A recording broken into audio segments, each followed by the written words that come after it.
Natitigilan sa tagpo, nagtaka ng todo si Soryong kung bakit ito nangyayari. Samantala nagpalabas ang alaga nitong centipede ng napakalakas na pag-iyak kaya nabahala ang mga naroon din sa silid. Hindi alam kung ano ang nangyayari, natanong ni Sang-ho sa ating bida kung bakit bigla na lang siyang naging ganito, pero hindi din ito alam ni Soryong kaya sagot niya na hindi siya nakakasigurado. Sa pagpapatuloy ng matinding pag-iyak ng alaga nitong centipede, inilarawan ni Soryong na mukhang ito'y medyo nasaktan at nagagalit. Sapagkat iba ang napapansin ni Gyeongbong sa maliit na insekto, kaya sinabihan niya si Soryong na mukhang hindi siya ganoon kasensitibo kaysa sa kanyang inaakala, na napapaisip lang na natanong ni Soryong kung ano ang ibig nitong sabihin. Paliwanag ni Gyeongbong na itong alaga niya ay isa pa ring babae, at mukhang naramdaman nito na nakukuha niya ang tira-tira ng kanyang kapatid kaya siya ay nasasaktan. Ikinwento din nito ang kanyang karanasan noong bago pa siya sumali sa kanilang sekta, doon ay marami siyang mga ate at kadalasang nakukuha lang ang kanilang mga lumang damit, dahilan upang siya ay palaging makaramdam ng kakaibang pagkadismaya dahil gusto niya ring makasuot ng panibagong damit kahit ng isang beses. Dagdag pa niya na marahil iniisip ng alaga nito na mas pinapabura ni Soryong ang kanilang nakakatandang kapatid. Nagawang maunawaan ni Soryong ang tagpo dahil sa paliwanag ng babae. Subalit dahil nakikita nilang masaya at parang walang pakialam na kumakain ng isa pang centipede, natanong ni Soryong kung bakit ito ganoon. Kaya nagtataka ring pinaliwanag ni Gyeongbong na batay sa ekspresyon nito, tila mukhang mas magaan ang kanyang personalidad kaya ito'y hinahayaan niya na lang. Napaubo naman si Soryong at naisip na ang pagpapalaki ng isang anak na babae ay tiyak na hindi madaling gawain.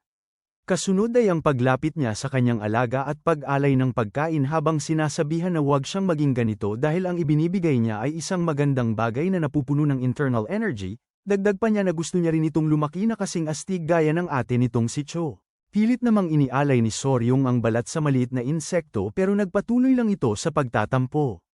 Maya't maya pa ay ang pagsigaw niya ng malakas, kung saan pagkatapos ay ang napakabilis niyang pagtakbo palabas sa silid na siyang muling ikinagulat ng mga tao sa loob.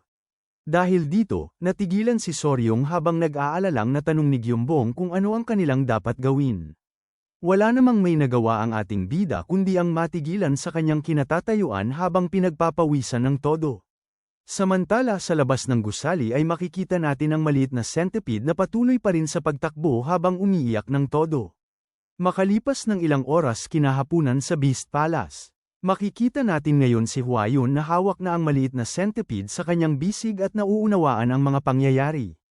Naroon si Gyeongbong at si Sang-ho na ikinwento sa kanya ang mga nangyari, kaya nagsabi si Hwa-yun na nagtaka siya kung bakit ang kanilang alaga ay bigla na lang tumakbo sa kanya at marahil naramdaman niyang siya ay napabayaan. Pahayag ni Sang-ho na tila mayroong maraming naipon sa kanyang damdamin. Napapansin na wala dito ngayon ang kanyang kasintahan, natanong ni Hwa-yun kung ano ang nangyari kay Soryong.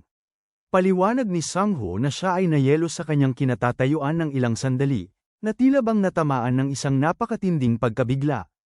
Natawa lang dito si Hwa-yun at sinabing siya na ang bahala sa kanilang anak dahil marahil hindi masosolusyonan ni Soryong ngayon ang ganitong problema.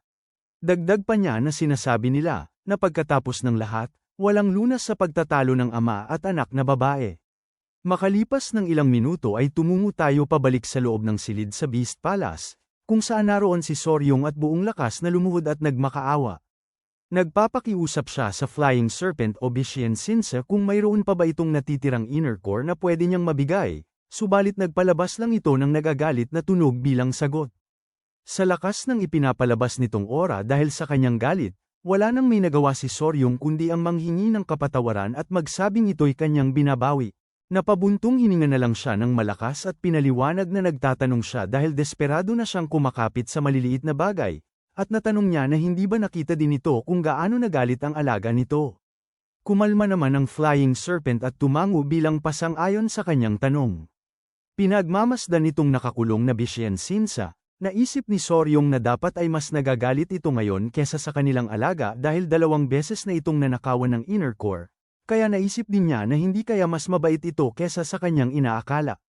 Kasunod ay ang pagtayo niya at pagtatanong sa nilalang kung nakapagdesisyon na ba ito, na ipinagtaka lang ng nilalang. Habang inaalok ang kanyang kamay sa Bishien Sinsa, paliwanag niya na ito'y patungkol sa pamumuhay nito kasama nila dahil siya ay kanyang nagustuhan. Dagdag pa ni Soryong na kahit ang una nilang pagkikita ay hindi mabuti, tatratuhin niya ito ng maayos simula ngayon at natanong kung magiging parte ba siya ng kanilang pamilya. Ngunit nagpalabas lang ang Flying Serpent ng malakas na buntong hininga. Matapos noon ay tumango ang kanyang ulo upang sumang-ayon sa alok ng ating bida, na ikinatuwa nito ng todo. Natuwa din ang ibang alaga ng ating bida at may matinding pananabik na sinabi ni Soryong na ito'y mahusay at sila ay magkasundo, na may tuwang pinasang-ayunan ng nilalang. Nang bigla na lang nitong inalis sa kulungan at binuhat ang Flying Serpent sabay sabi na dahil siya ngayon ay parte na ng kanilang pamilya, hindi niya ito pwedeng panatilihing nakakulong ng ganito. At habang ito'y kanyang hawak-hawak, may buong tuwa niyang sinabi habang napapalibutan ng iba nitong mga alaga, na nasa kanila na siyang pangangalaga simula ngayon. Dagdag pa ni Soryong na kailangan niya itong bigyan muna ng pangalan dahil hindi niya ito pwedeng tawaging Bishensinsa ng panghabang buhay. Dahil ito'y Heaven o Chon ng 24 Poison, kailangan niyang isama ang Chon sa kanyang pangalan, at kung ito'y lalaki ay pwede niya itong tawaging Ilchon na nangangahulugang First Heaven. Nang bigla na lang nitong inangat ang buntot ng nilalang upang suriin ang kasarian nito kung ito ba ay lalaki o babae. Subalit dahil doon, sinampal siya bigla nitong nilalang sa kanyang ulo gamit ng buntot nito dahil sa matinding hiya.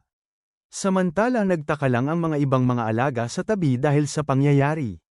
Pabalik sa ating bida na napupuno ngayon ng mga bukol sa ulo at napapatakip ng kanyang pisngi habang ang Flying Serpent ay nag-aapoy sa galit, na unawaan ni Soryong na itong nilalang ay isa palang babae.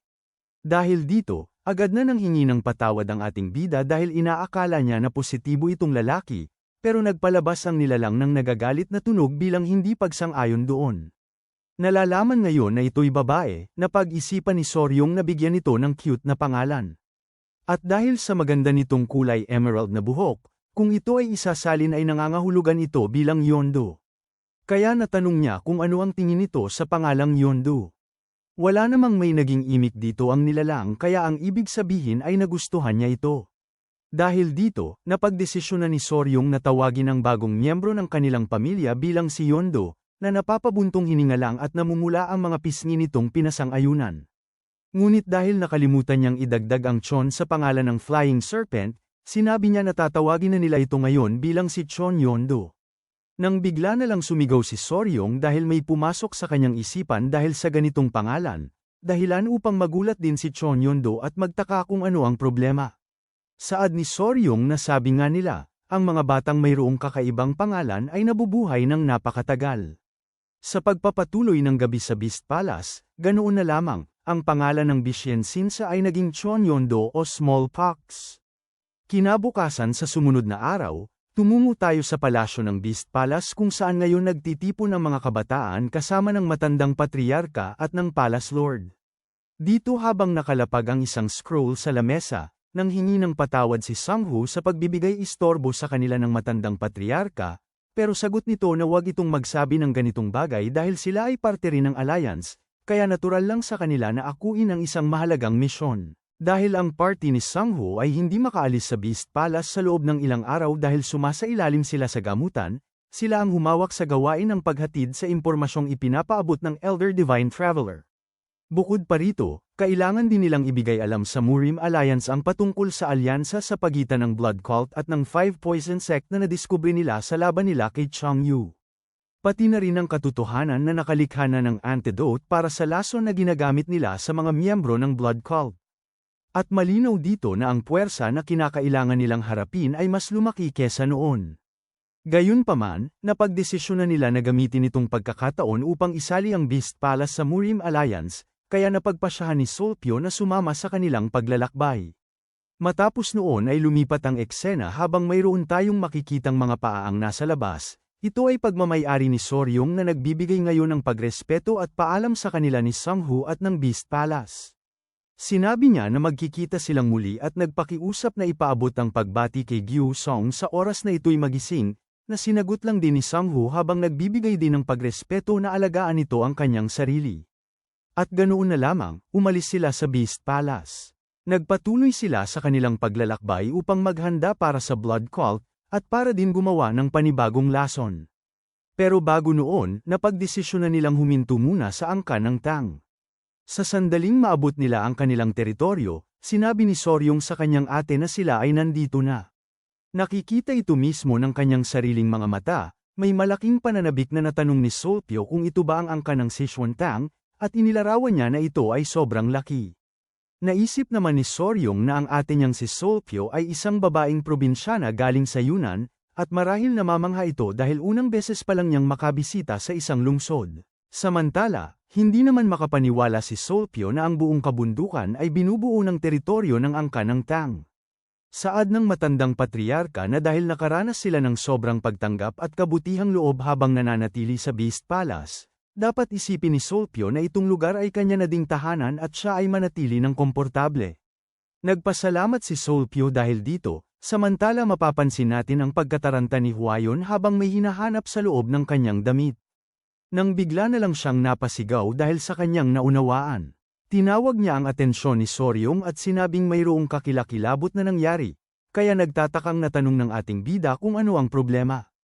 Kaagad na sumigaw si Huayon habang naiiyak na ang isa nilang alagang centipede ay nawawala ngayon. Habang natitigilan si Soryong dahil sa sinabi nito, paliwanag niya na nakakasigurado siya na naroroon ito kani-kanina lang at natanong kung saan kaya ito pumunta. Sa tindi ng pag-aalala, natanong ni Soryong kung hindi kaya ito naglayas sa kanilang tahanan. Lumipat naman ang eksena patungo sa labas ng angka ng Tang, kung saan di kalayuan ay makikita natin ang paggapang ng maliit na centipede papalayo sa teritoryo.